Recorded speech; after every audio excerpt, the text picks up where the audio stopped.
I mean, I don't want to sound rude, but I hope if it explodes, it's going to be now rather than 2 months into another administration.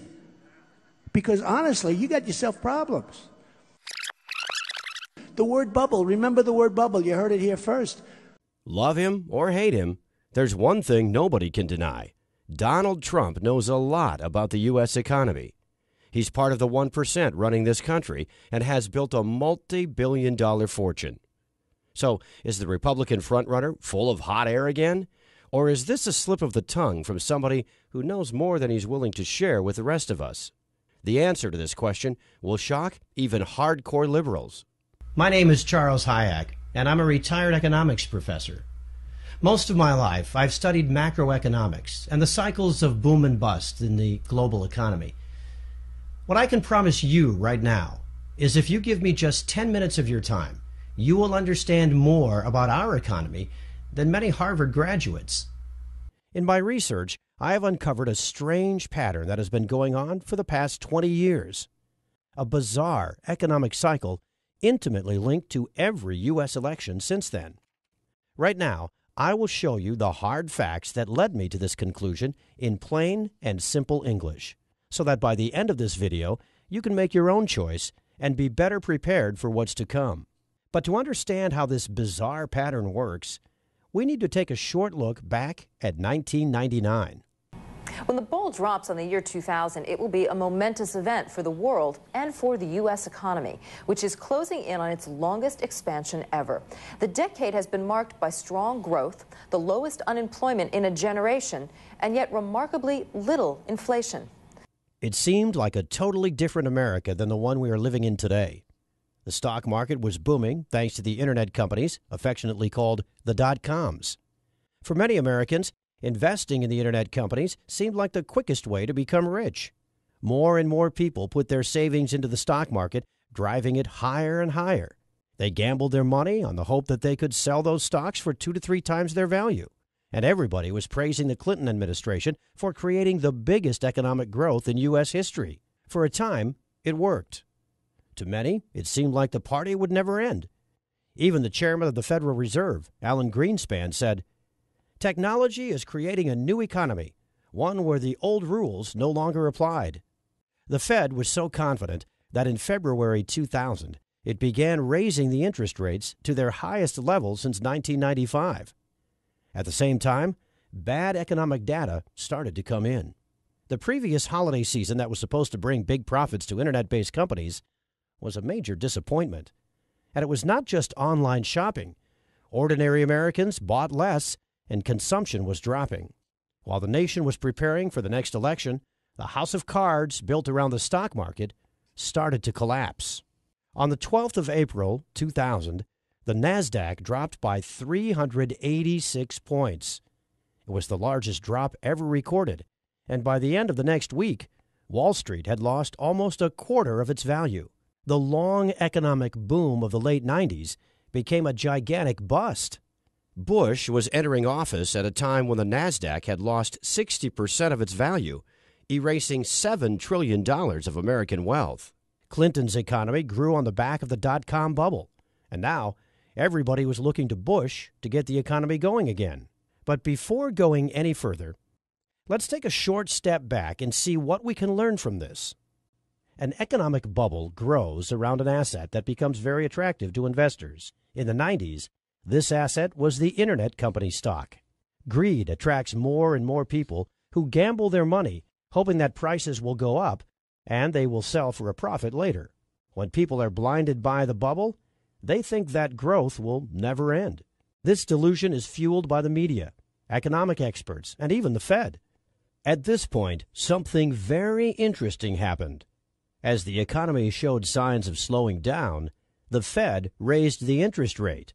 And, curiously, some months before the next U.S. election, the bubble bursts, creating massive economic pain. We now have a theory that we can put to the test. A bubble emerges and grows on low interest rates. Investors and speculators are down in, as the experts say. Everything is fine and growth will continue. The Fed raises interest rates in a time where the economy begins to slow down. And that specific time is right before the next presidential election. The bubble bursts, and the next president has to deal with the aftermath.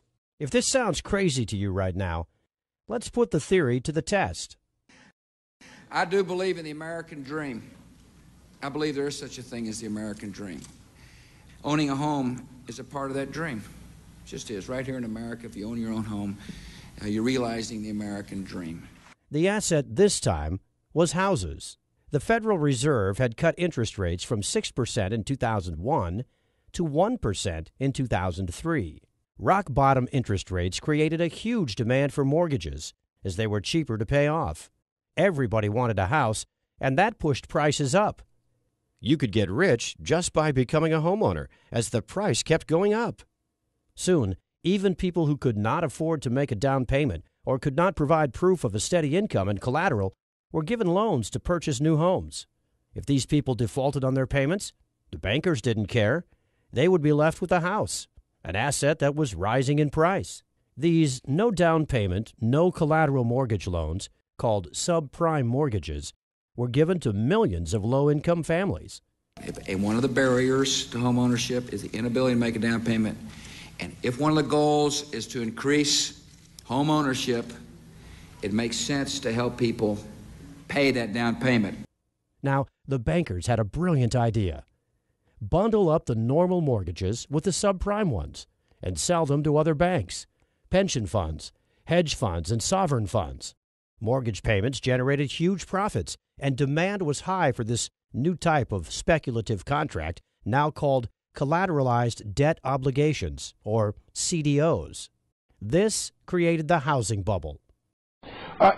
Ben, there's been a lot of talk about a housing bubble, particularly, from the Fed, from all sorts of different places. Can you give us your view as to whether or not there is a housing bubble out there? Well, unquestionably, housing prices are up quite a bit. I think it's important to note that fundamentals are also very strong. We've got a growing economy, jobs, incomes. We've got very low mortgage rates. The experts appeared all over mainstream news, assuring everyone that housing was not a bubble. Wealth has risen dramatically. The United States economy has never been in better shape. There is no tax increase coming in the next couple of years. Monetary policy is spectacular. The Federal Reserve now started to increase interest rates. By 2007, the interest rates had reached 5.25%, and many families with subprime mortgages could not afford to make the monthly payments, and their homes were foreclosed. As more and more houses went up for sale, the prices started dropping. Consumption plummeted. A new crisis had begun, and it would reach its peak in fall 2008, right before the elections. House prices tanked.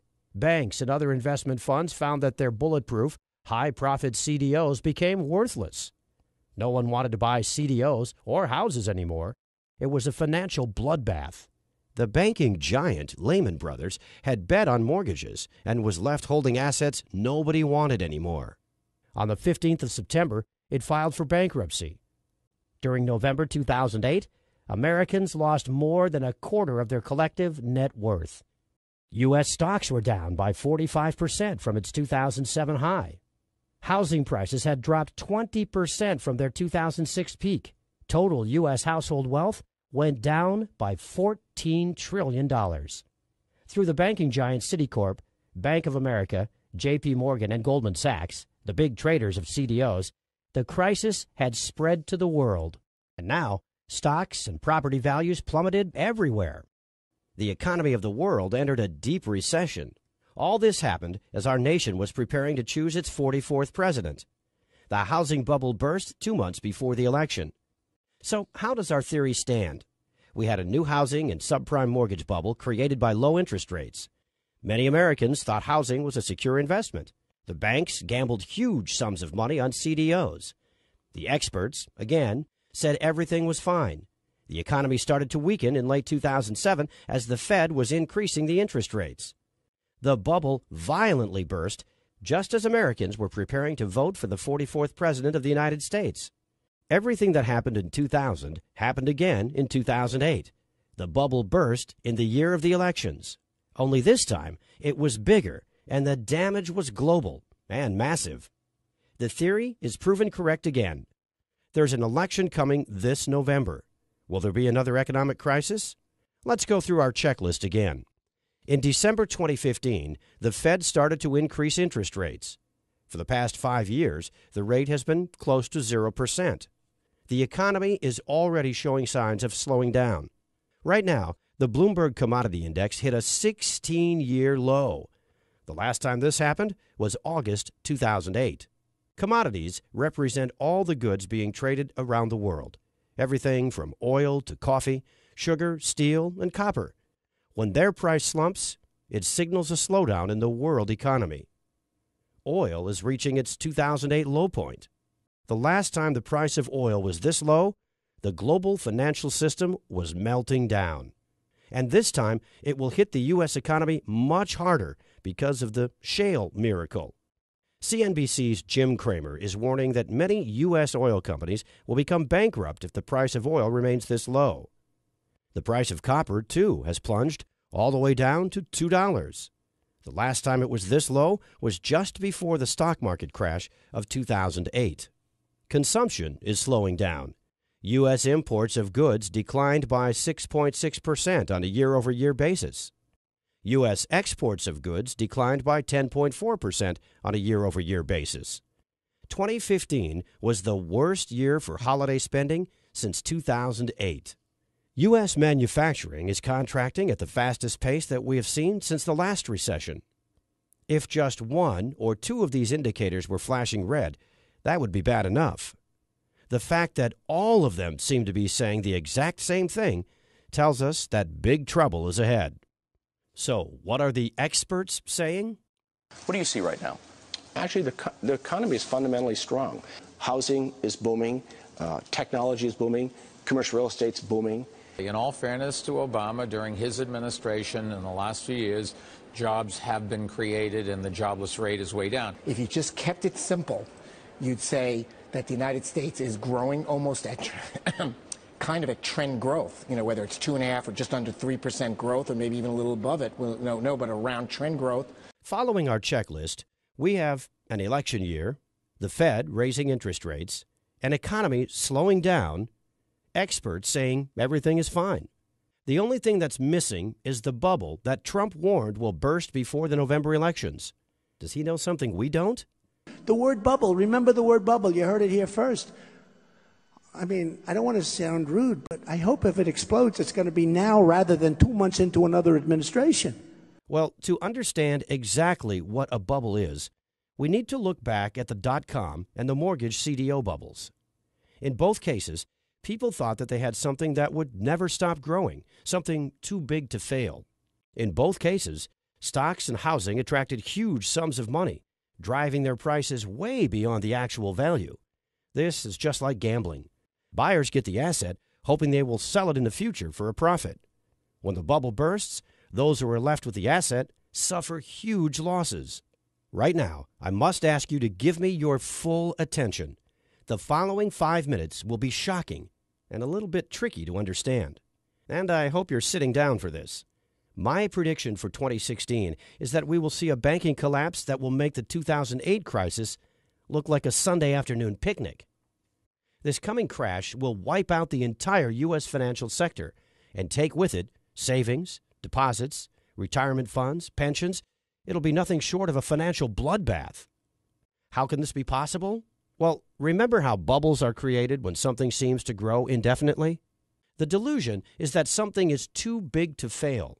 But the bigger the bubble becomes, the faster it fails. Right now, people think big banks can't fail because of their size and importance in the world economy. It is as blatant as their name suggests. How did we get here? On September 18, 2008, Hank Paulson, the U.S. Secretary of the Treasury, told members of Congress that $5.5 trillion in wealth would disappear by 2 p.m. that day unless the government took immediate action. What took place next was undoubtedly the biggest blackmail in history. The threat, keep the big banks alive, or else the economy implodes and depositors lose their money. In December 2008, the first of many financial stability measures was put into place. The Fed's mission from now on was to keep the big banks alive no matter what. Economists calculated that the total cost of the various measures put into place to accommodate big banks was in excess of $20 trillion up to this year. The too big to fail banks now had a taxpayer-sponsored safety net. The message was clear. Do whatever risky business you want. We've got your back. And this is how Congress and the Federal Reserve created the ultimate bubble, the too big to fail bubble. The idea that the too big to fails were going to get cut down to size after the financial crisis has turned into a giant myth. In fact, they've become even bigger. J.P. Morgan Chase, number one among banks in total assets, has seen its base swell to more than $2.5 trillion. The company's deposit base alone has grown by 29% since the end of 2008. The so-called Big Four institutions, J.P. Morgan, Bank of America, Citigroup, and Wells Fargo, continue to distance themselves from the pack, with some $8.2 trillion in total assets. That's 154% more than the rest of the top 50 banks combined. Unfortunately, the old saying, the bigger they are, the harder they fall, will prove correct. And when they collapse, the result will be nothing short of catastrophic for the world economy. But for a bubble to inflate, you also need an asset on which speculation, or rather gambling, has become so rampant and so over the top that a disaster is just waiting to happen. Let me introduce you to the world's biggest and most dangerous casino. It's called the derivatives market. And right now, the total net worth of all outstanding derivatives contracts is a staggering $552.9 trillion, according to the Bank for International Settlements. $552.9 trillion. Let that number sink in for a moment. Total U.S. debt right now stands close to $19 trillion, and most Americans find that shocking. But very few have any idea of how big this financial market is. The entire economy of the world, in real goods and services, is evaluated at around $78 trillion annually. The derivative market is 7 times the value of every good and every service provided around the world in an entire year. At first, I thought this number was too big to be real. But the Office of the Comptroller of the Currency, independent bureau of the U.S. Department of the Treasury, confirms it. Make no mistake, you are looking at the biggest bubble in the history of mankind, something 7 times greater than the entire economy of the world. So what exactly is a derivative? A derivative is a speculative contract, a bet placed on stocks, mortgages, interest rates, the price of commodities like gold, silver, coffee, oil, or the possibility of a company or even a nation to default. Basically, right now, there is nothing of economic worth that does not have some sort of derivative attached to it. All derivatives are bets. This is not a metaphor, an analogy, or a generalization. The players on the derivative market gamble trillions on the future price of the asset to which the derivative is attached. These are the speculative contracts that will eventually pop the current gigantic bubble. Warren Buffett once referred to derivatives as financial weapons of mass destruction, and he was proven right. The CDOs that led to the crash of 2008 were derivatives, as they drew their value from interest payments on mortgages and housing prices. They were traded on this market just like all the other derivatives, and they were just a tiny part of the market. In 2008, there were about $500 billion worth of CDOs. That was only a very tiny fraction of the derivatives market, yet it was enough to almost collapse the economy of the world. Remember how I said that this is the world's largest casino? In a nutshell, the derivatives market, or more correctly put, the derivatives casino, is where big banks and other financial institutions place their bets on every aspect of the world economy. Yet with these bets, everybody loses. So how did this bubble inflate to more than $550 trillion? Sajak controls the derivative department of one of the too-big-to-fail banks. He knows that the riskier the bet, the higher the profit he gets, and the bigger his bonus. And he thinks, just like everyone else, that if he loses, the Federal Reserve will bail him out just like in 2008. What do you think Jack would do? How much do you think Jack would bet on derivatives? Well, the Office of the Comptroller of the Currency has the exact numbers. Citigroup, total assets more than $1.8 trillion. Total exposure to derivatives, more than $53 trillion. J.P. Morgan Chase, total assets about $2.4 trillion. Total exposure to derivatives, more than $51 trillion. Goldman Sachs, total assets less than $1 trillion. Total exposure to derivatives, more than $51 trillion. Bank of America, total assets a little bit more than $2.1 trillion. Total exposure to derivatives, more than $45 trillion. Morgan Stanley, total assets less than $1 trillion. Total exposure to derivatives, more than $31 trillion. Overall, the biggest U.S. banks collectively have more than $247 trillion of exposure to derivatives contracts. This is an amount of money that is more than 13 times the size of the U.S. national debt. And it's a ticking time bomb that could set off financial Armageddon at any moment. This is gambling on the future of the world economy on an unprecedented scale. And just like every other bubble before it, the too-big-to-fail derivatives bubble will burst. The bubble to end all bubbles because of its sheer size. It's inflated to a size far greater than the dot-com bubble and the mortgage CDO bubble combined. This is the final piece of the puzzle. The Fed interest rate hike, the experts claiming everything is okay, the real economy slowing down, and the bubble that is inflated to an unsustainable size. If history repeats itself, 2016 will be the year big banks come crashing down, and the Fed and our government are totally powerless to stop them. Their safety net is made out of straws. It took extraordinary efforts to prop up the big banks in 2008. During Obama's presidency, the U.S. debt doubled, reaching almost $19 trillion. Yet the economy grew at a modest pace of 2% per year. Compare that to the doubling of the derivatives market, and you begin to realize the level of economic pain we are about to feel. This will make the Great Depression of the 30s and the Great Recession of 2008 feel like a picnic. So what would a crash look like? You need only to picture what happened in Greece to get an idea. The first thing that happened is that all the banks closed. The only way people could get their money out was with ATM withdrawals. And they were limited to 60 euros a day. That's about $63. Ask yourself this. If the banks close in the U.S., could you live with $63 per day? Immediately, huge lines formed in front of ATMs. People waited in the scorching heat for hours to get a tiny fraction of their savings and deposits out. 17% of the Greek population is currently unable to meet their daily needs for food. Approximately 30% are living below the poverty line. The official unemployment rate is 27%, 52% of under 25s. In Athens, Greece's capital, one of these is 53-year-old Athenian Vasilis Dimopoulos, who used to earn up to 3,000 euros per month until his employer folded in 2008.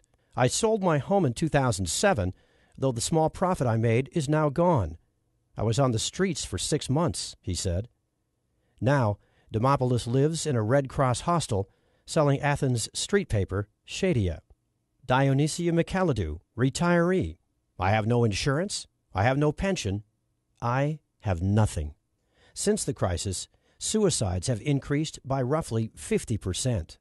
Emmy Christoulis, daughter of suicide victim. If one Greek was to take up a Kalashnikov, I would be the second. I find no other solution than that of a dignified exit before I begin searching through the garbage for my food.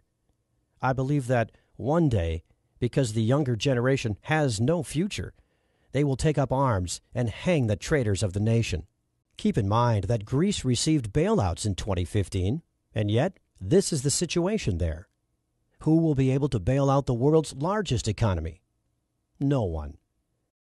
The crisis brought by the collapse of the too-big-to-fail banks will be global, and it will dwarf anything the world has ever seen. Personally, I expect that everything that happened in Greece will happen in the U.S., but on a much greater scale, and the impacts will be far worse. I have studied economics for the past 35 years. I have seen it go through good times, and I have studied the bad ones. I went through the numbers over and over again, thinking this is not real, thinking I had made a mistake somewhere. But many other economic experts say the same thing. The same experts who warned us about the crisis coming in 2008 are all sounding the alarm bells. Peter Schiff, Gerald Celente, Mark Faber, and many others are predicting a disaster for 2016. To be completely honest with you, I'm afraid for my future and the future of my family. I knew I had to do something to prepare for the worst economic crisis in our lifetime. But where to start and what to do?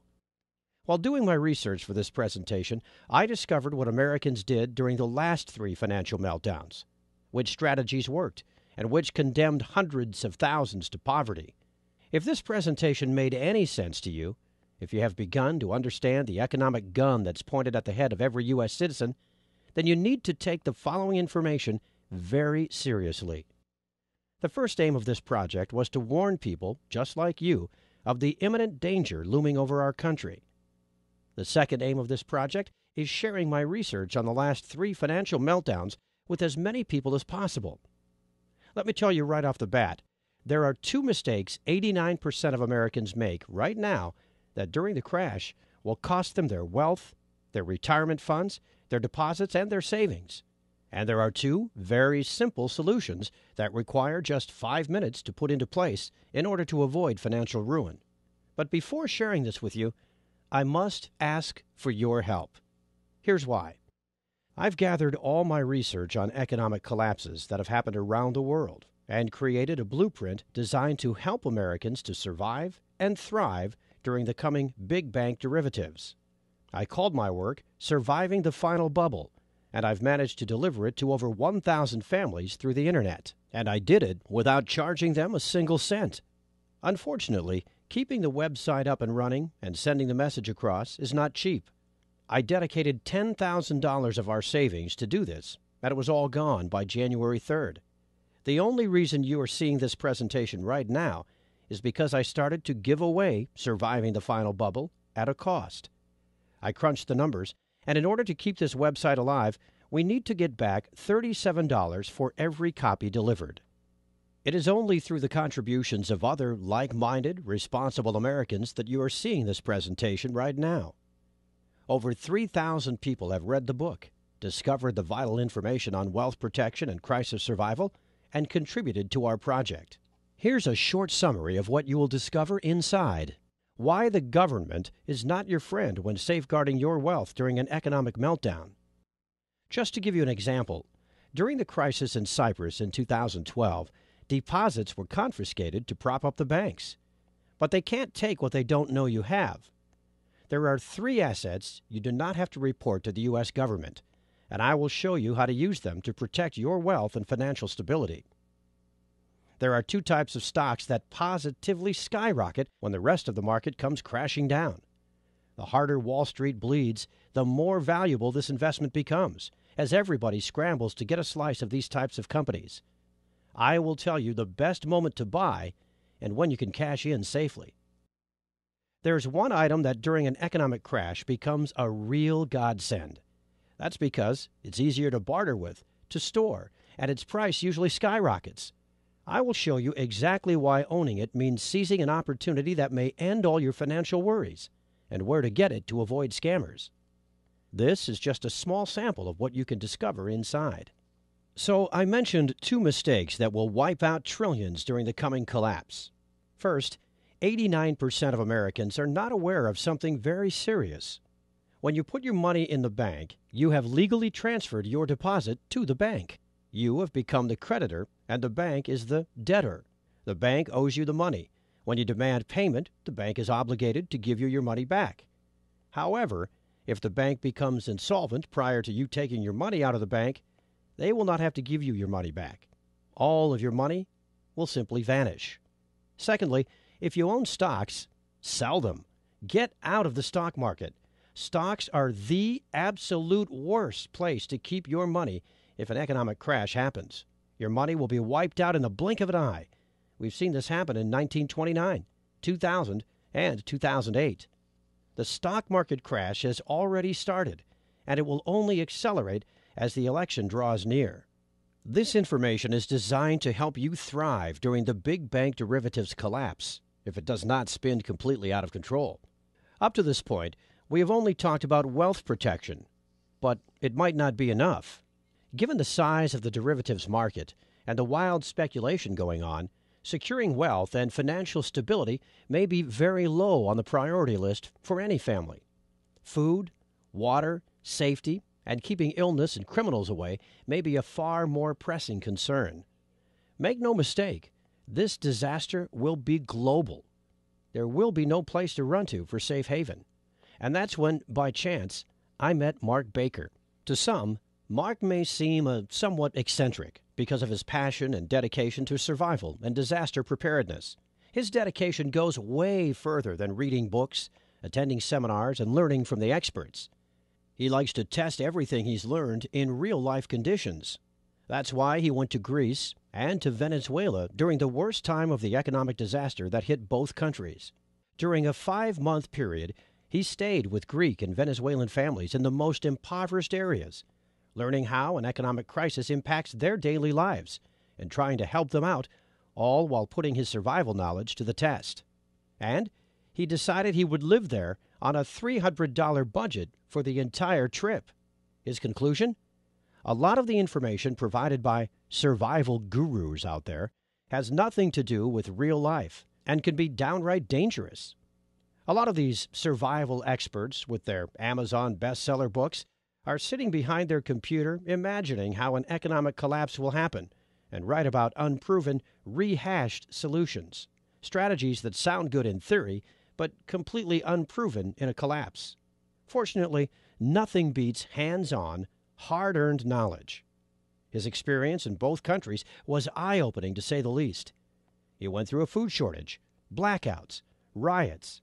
He learned how to be safe from criminals when the police simply didn't interfere, and how to barter for supplies. He saw how real families managed to keep their spirits up in even the most desperate times, and how to cope with illness and injury while the hospitals are out of supplies, understaffed, or flooded by wounded from riots. And yes, he went through a lot of hardships, pain, and suffering to discover how to survive and to thrive in the collapse. After telling me about his personal experience, we talked about problems that arise in an economic collapse and how to solve them. Surviving an economic crisis is one thing. Thriving and securing your wealth during it is a totally different game. So we put our knowledge together and created an economic disaster survival blueprint for our families that would handle both wealth protection and crisis survival.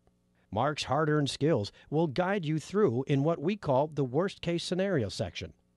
Inside Mark's comprehensive section on economic survival, you will discover how to have consistent, nutritious, and long-lasting food stores in a crisis by storing food and water without alerting anyone.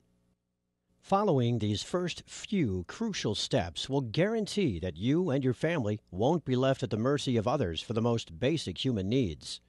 In Greece, even some middle-class people with respectable jobs wound up digging through trash or stood in lines for hours for humanitarian handouts. You want to do everything in your power to avoid that, and we will show you how. 12 skills vital during the coming collapse. All of these essential skills were selected by Mark based on his experience in Greece. When the services we've come to rely on are no longer available, and when having cash becomes just paper, you want to have something valuable to trade other than your supplies.